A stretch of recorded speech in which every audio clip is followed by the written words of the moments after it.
Welcome to another Coffee with Developers. Today we got Matthias and Dima here from OscarStories.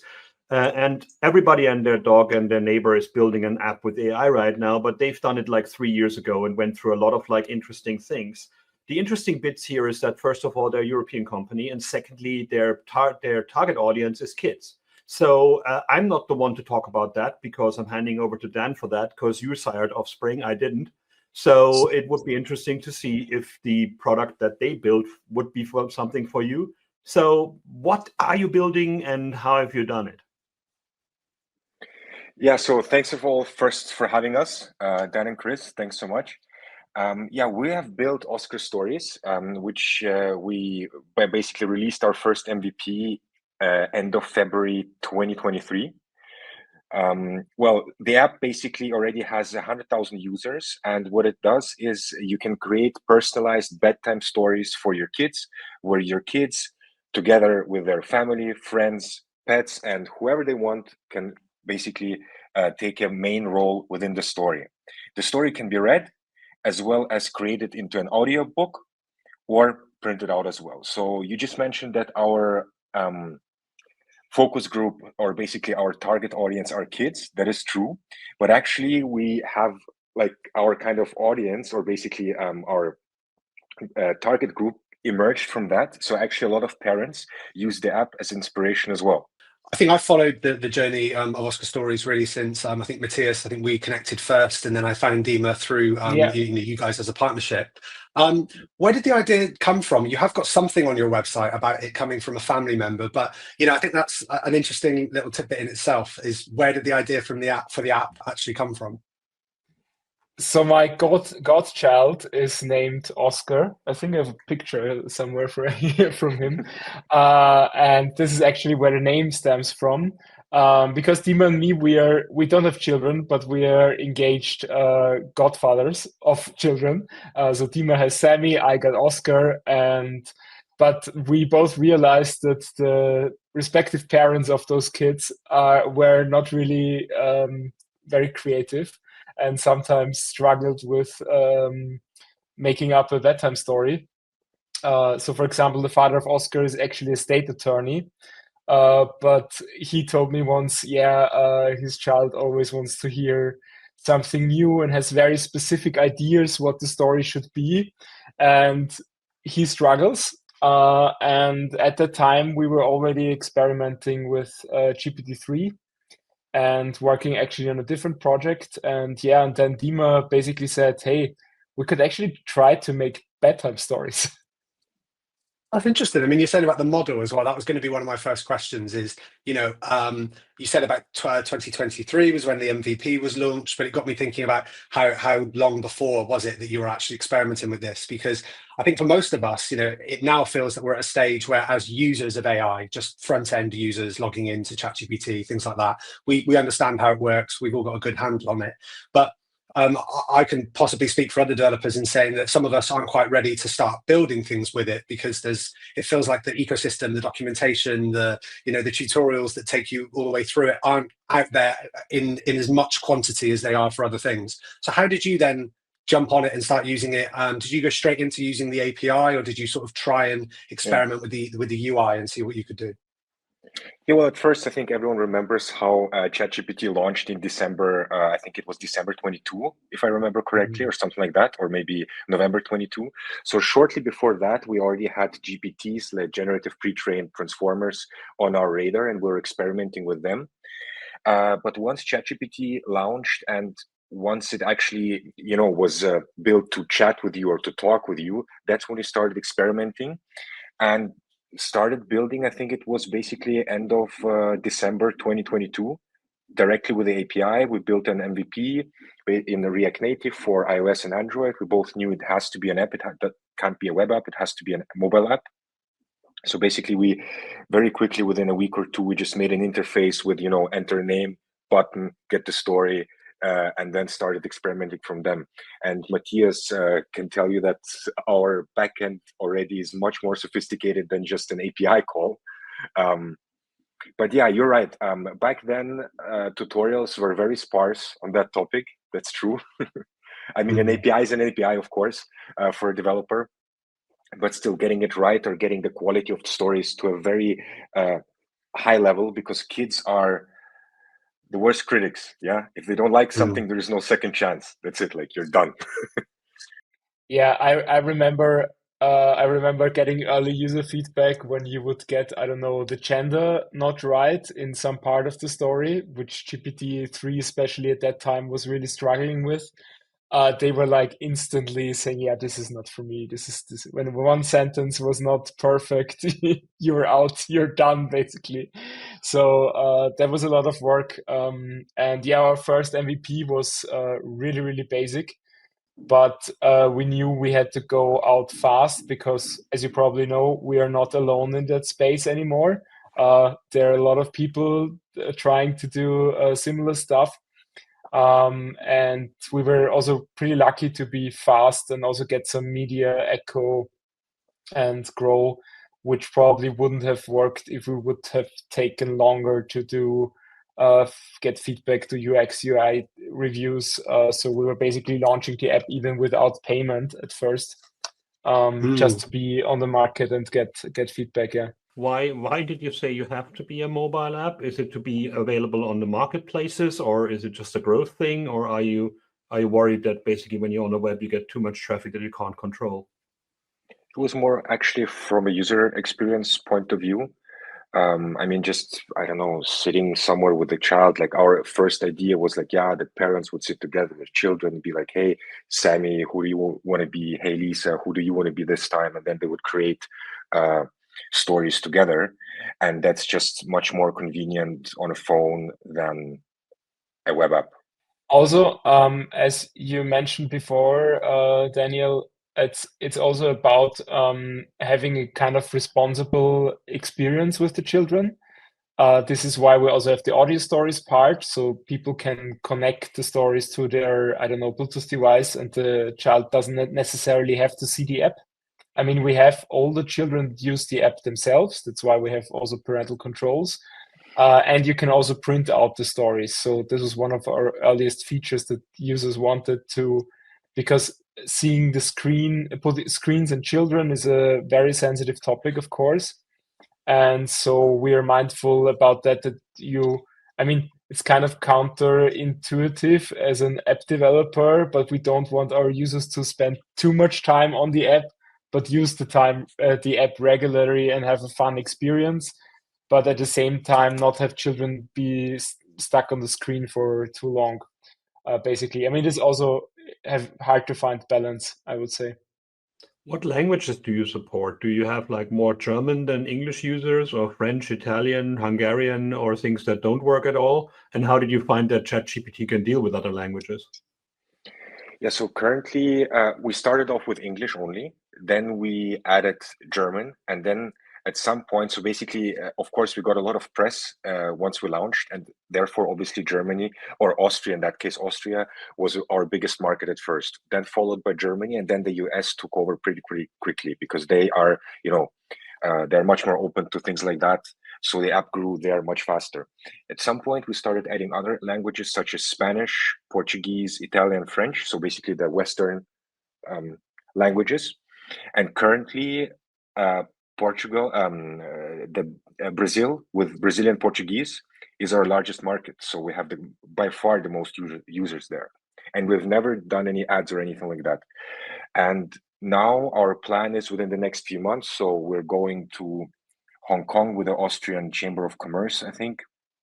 They're basically invited us to go to Hong Kong, and we will be expanding to Asia. So we've added also some Asian languages as well. That's so fascinating, and I think there's so much to unpack in there. I mean, I'm also personally quite happy to hear. I can see Chris is smiling. You know, my daughter is going to be she's very young, so she doesn't speak any language yet, but she's going to be speaking Brazilian Portuguese and English. So, and before doing this, my wife said, I told her about the project, and she was like, "Yeah, that sounds great. Can you check that they do Portuguese?" So you've answered that question. I mean, I just want to go back a few steps though, because I think it was so interesting, some of the stuff you were saying about that when you were using those models and you wanted to go to market quickly and you needed to get that feedback from parents, but you had to balance those two things of you didn't want to miss the boat, you know.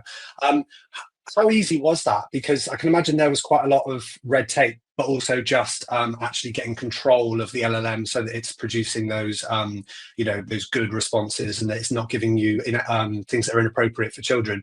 How did you balance that speed and responsibility?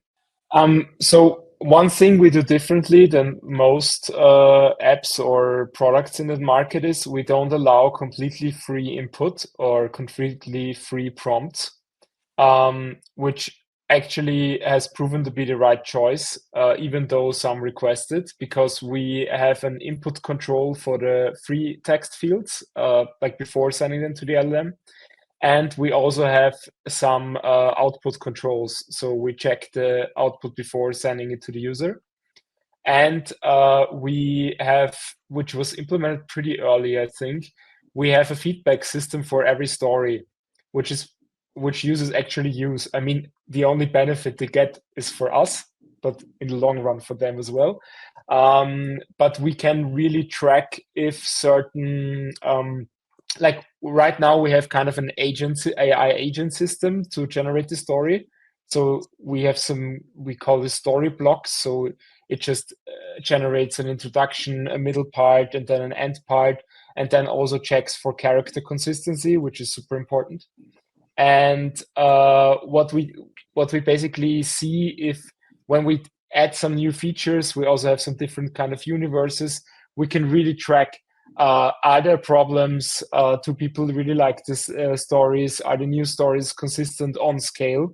Because of course you just tested for, I don't know, 50 stories, but it could happen at the 51st story, something goes wrong. So I think for LLMs, basically keeping human in the loop is super important. How do you do that, and how does it scale? Like, do you have a team of editors that look through that stuff, or do you have just a pattern matching algorithm that sees if there's naughty words in there? So we check with an LLM if there are naughty words inside the text. But I mean, most bigger LLMs have basic guardrails. And what we are right now working on is we're working on our own fine-tuning of an open source model, which would be Llama 3.2 or 3.3, and focusing on child-appropriate language. And we have a collaboration with an education institution in Germany called Fachakademie für Sozialpädagogik. And they basically just giving us free feedback, and they're super nice. So shout out to them. I'll put their very long domain name somewhere. I'm sure it's. Yeah. It's a very German, very long name. It's gonna be 5 lines, like, you know. Guys, I just wanted to move on to the talking about some of the things that are actually in the footer of the OscarStories website, which is some of the kind of specific stories that you guide people towards creating. So there's ones like teaching children about climate change, stories for teaching children morals, reducing anxiety. Are these things that you found are important through, feedback with the users, or are they coming more from a personal value perspective? What was your reason for wanting to kind of bring those, into the forefront? Actually, I would say it's a combination of both. Matthias and I mean, everyone, I mean, it's understandable that OscarStories, the way it is right now, is, let's say, 70% an entertainment product and 30% an educational product, I would say, yeah. I mean, we try to build like modes for, various things like teaching children about vegetables and stuff like that, as you mentioned before. But we always wanted to go more into the educational space. And that's how the idea for our new app, which is basically an addition to Oscar, which will be called Laura, where we will be teaching children STEM subjects through storytelling. And therefore, we will basically, as Matthias just previously said, fine-tune an open source LLM, because child-appropriate language is very, very important in that case, because if the child at 5 years old or 6 years old reads a word like antagonist or something, and especially if we're trying to teach it physics, then there shouldn't be any kind of difficult words in those texts, so the child can actually concentrate on the story. And the idea here is to teach children those STEM subjects through storytelling, for example, such as teaching the concept of gravity by Isaac Newton within the setting of the child's favorite current setting. Like it could be, I don't know, a forest, or it could be a construction site, or whatever the child is into at the moment. Yeah, it's a combination, of course, because we know parents want their kids to be smart, right? So that's number one, and number two is Matthias and I just do it as a personal, thing. There's a few great products already out there. Like, have you heard of Hello Ruby by Linda Liukas? It's basically kids' books that teach you about programming and also teach you about other things. And it has Ruby as the main character, and she's like this unruly girl that is actually started in Finnish and now it's in English as well. It's really good. And I mean, when you work with the official government things, I mean, in Germany we got Logo, which is like the news for kids, and we also got like Kurzgesagt, which is like in a nutshell the 5-minute videos that are animated. So there's lots of stuff that you can work with now that you got the foot in the door with the government. Would be interesting to see what else you have there. I don't know if you have similar things in Austrian, but it's simplified German, so you should have those as well. So I know some of them, and I mean, it's not, of course, some of these collaborations take a long time, which is also hard for us as a startup because the timeline of official institutions is different than what you have as a startup, of course. But yeah, we are trying to also find more collaborators and also get more data for fine tuning, because getting high quality data for that is also not that easy, I have to say. I mean, there is some public domain data out there, but you wouldn't want to fine tune on the original Grimm's Tales because I don't know if you've read the original ever. They are pretty gore for children, I gotta say.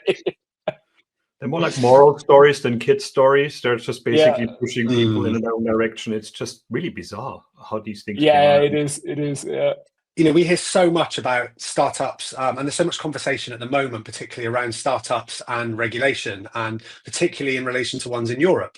And so much of the conversation, we see this, I'll say primarily on X. Okay, that's pushed very heavily on there, that narrative. But we do see a lot of the discussion saying that entrepreneurs in Europe simply are so bound by red tape that they can't do anything innovative, they can't move fast enough to catch up, and the regulation kind of binds them into effectively just giving up.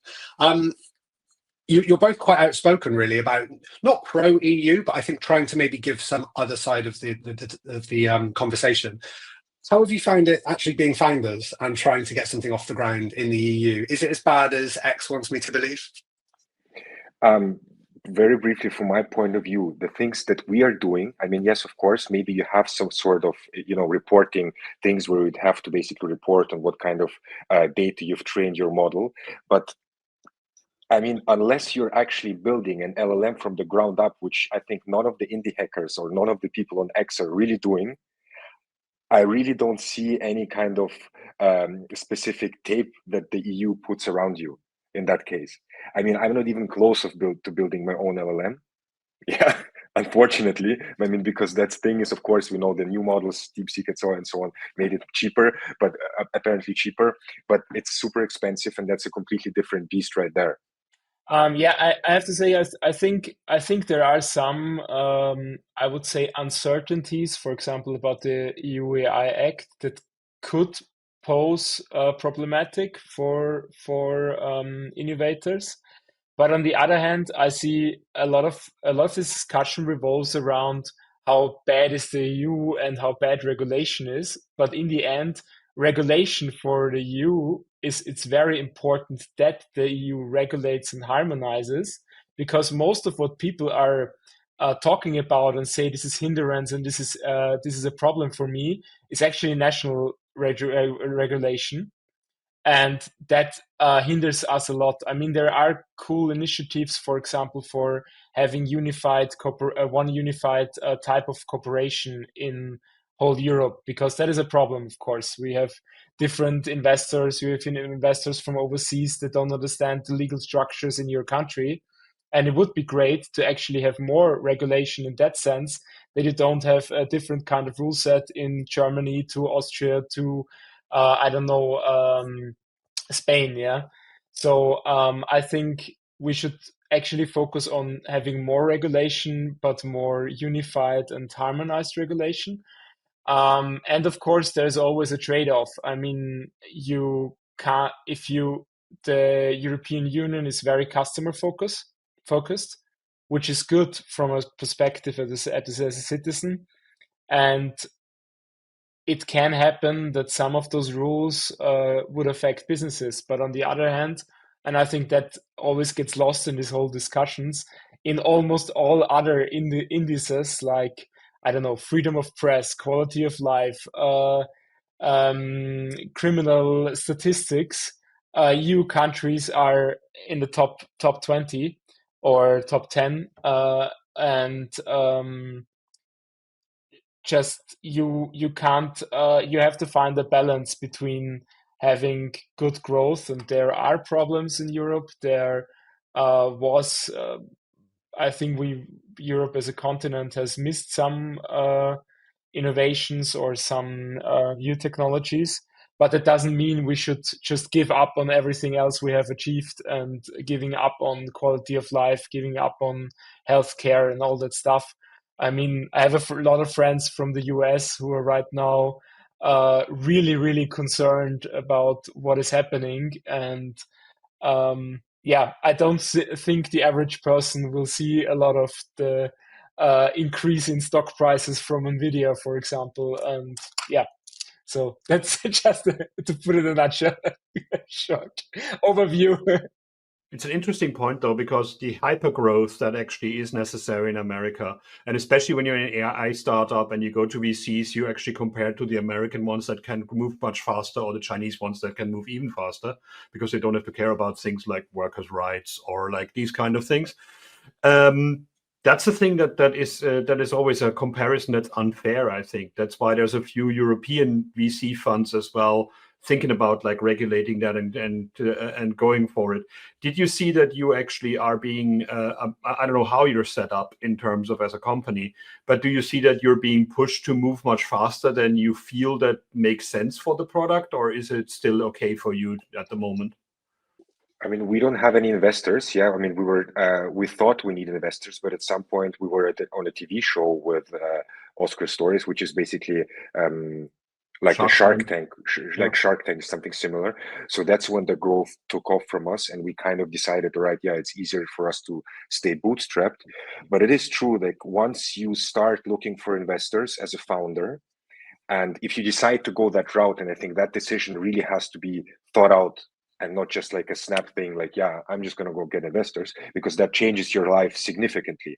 You then not only have to report to someone, but then you also have to adjust your growth goals to satisfy other people, because maybe those other people aren't investing their own money. If you have angel investors, that's obviously a little bit different, because those are just rich people more or less investing their own money. But once you grow and grow and grow, then obviously they would push you towards an exit, because they have to, make a return on their investment. But for bootstrapped founders, I mean, you grow as much as you want to spend at the end of the day. Yeah, I also have to add one thing here, and that is something that is really good in Austria. For example, we got pretty early state grants, which are non-refundable. Without them, we would have had to get investment, and that was pretty amazing, I have to say. Was that the? And I think. Sorry, was that the Federal Ministry for Digital? Because I saw that on the website, and I was just, yeah. Exactly, and I think that is really one of the advantages of having a company here. I mean, there is one downside, I have to say, which I see or I hear from a lot of my friends, that the time frame for getting investment in the US is way shorter than average than in Europe. So you have longer talks, you have much more, you have to report more. And I think most people talk about that the regulation is a hindrance, but I think mindset is the bigger one, or the more important one. So I think in the EU we are more risk averse, also in the investment scene, and I think that is something. If that changes, or if people would invest more in their own companies. So most of my friends, they're invested in Nasdaq, but not in EU stocks, and then complain about the lack of growth. And I'm like, yeah, but dude, if nobody invests, how should they grow? This doesn't work. Yeah, I mean the whole idea of like, I mean, I invest in like renewable energies, which is not moving fast up and down, but it's moving steadily, and I think that's an important thing to do. The risk advertisement, I think, is an interesting one. The other thing is also like in America, if you're a serial entrepreneur and you basically ran four companies into the ground, people still keep believing that this time you will actually not make the same mistakes again. Whereas like you make it for the first time in Germany and you're basically done. There's no way you can get money anymore. So having a clean exit is a different story, but having brought basically a startup not working out it means you have to go out there. And it's really frustrating because I see it on LinkedIn as well. A lot of people are just like right now going bonkers about like how America is so much faster than Europe is. And then I'm like, so you live in Hamburg. Why do you live here? Just go away if you like it that much and you go over there. So I mean, Germans are unhappy when they can't complain.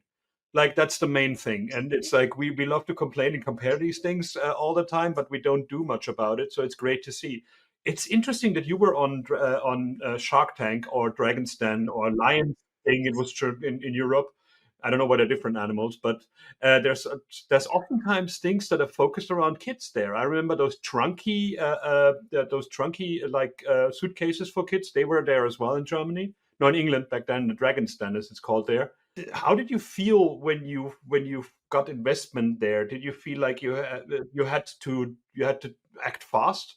Were they pushing to get the thing out soon, or is it more of a you had more to do more interviews than coding afterwards? We didn't get investment there. Yeah, we how to say, we almost knew that we're not going to get investment there because it's called 2 minutes 2 million, basically the show in Austria. Yeah, which is very similar. It's basically the same thing as Shark Tank, and the investors there, they weren't focused on investing in apps. Yeah, but it was still a very huge PR success for us. So we didn't get investment, we didn't get the money, but that was perfectly fine for us. We got the exposure, and I just remember like as soon as they were showing it live, the downloads and like the notifications of people buying the app just went crazy. The moment when the show stopped and they did like advertisement break for like 5 minutes, the graph was just like up.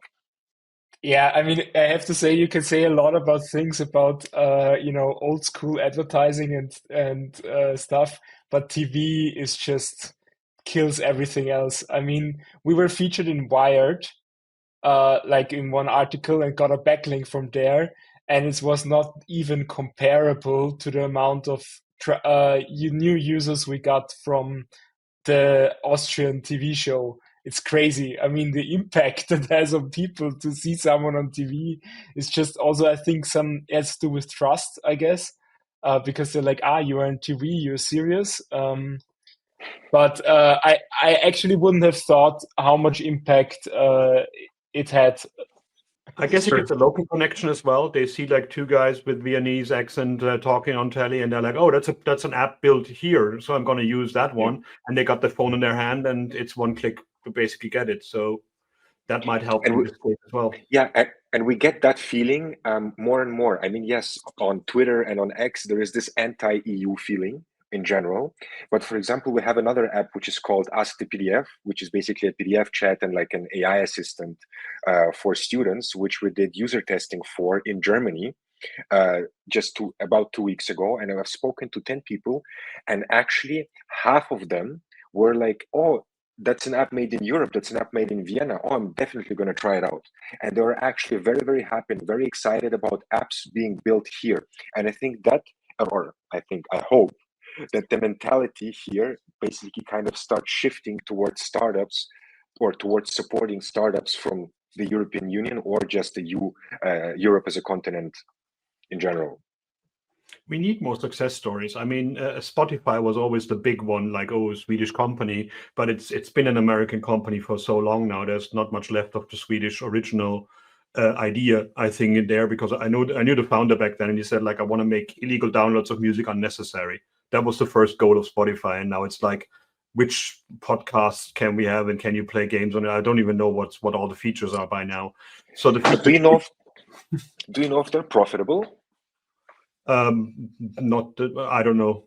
I mean, I would be very surprised if not. But then again, Amazon wasn't profitable for like 15 years, so you never know, And I think in this case is also the biggest problem with music distribution, film distribution, is that you actually have to pay the studios for the right to do it. So I guess that's where the money goes. In your case, it's like user-generated or LLM-generated content, which brings me to another question. When you said earlier that we're actually testing these things and running it through an LLM, do you also do collect stories? Is there like an idea to say like, hey, here's a success story that what kids liked a lot? Like you say you start with blocks, but do you also think about like making it reusable and saying like, here's stories if you just want to listen to one rather than create one? That might be a good opportunity to reuse the content rather than having to recreate it every single time. I mean, we have thought about it, and I think it was at some point in our pitch deck as future ideas, but we never ever actually got to implement something like this. I mean, we were thinking about having children book authors distributing their own stories on our platform or something like that. But right now, we want to focus more on creating LoRa and more on the education side, because we think there's more value in it than just focusing on entertainment. But we will do both, of course. So that is right now the idea. But yeah, I think it would be great to do that, of course. That would be a cool idea. Also to combine LM-generated content with human-written content and just having kind of a story marketplace. Yeah, lots of ideas there. I'll copyright that one, Chris. Just to finish up then, True stories. Yeah, there you go. I'm a Creative Commons person. I don't do copyright. I'm sorry. I like it. So just to finish up, what does it's a big question really, but what does 2025 look like? You've given us some idea of kind of what projects you're going to be focusing on, but what's the big goal then for this year? One of the big goals is finishing up LoRa, launching LoRa. That's going to be, I would say, Q3 of this year. Once we're done fine-tuning, once we've done the app, once we did some user testing, we're obviously going to leverage. For now, the plan is to launch it as a separate app, and we're going to try to leverage the user base that we already have at Oscar. In general, I would say, in very brief, to steer towards more educational content and more educational space in 2025. Yeah, and we also got a slogan for this year, which is more collaboration. So we were actually planning on talking more to educational institutions, other startups, finding some novel ideas, because we also realized it makes no sense just to try to make it on your own, and why not find other people who are in similar space and have some fun ideas together. And yeah, and also we're going to Asia, as we said previously. So yeah, we'll see how that goes. And yeah, it will be interesting to see what kind of idea stories, what the difference of the stories that are there. I would love to see, like from a linguistic point of view, like what people create in Asia compared to Europe. There's a super interesting story in there. In terms of technicalities, I mean, we have a technical conference coming up as well. Do you have any idea of how you can share stories behind how you scaled the thing, how you built the thing, what the developers can learn from your story, how if they want to get something like that started? Dima and me did a talk about bias in AI and how child appropriate language, and how we kind of focused it in terms of bit technical and also in terms of the general idea with LoRa. All right. Well, thank you very much for joining us today, Matthias and Dima. Good luck with OscarStories, and yeah, I'm sure we'll see you again soon. Yeah, I hope so too. Thank you so much. Thank you. Bye. Thank you. Bye-bye.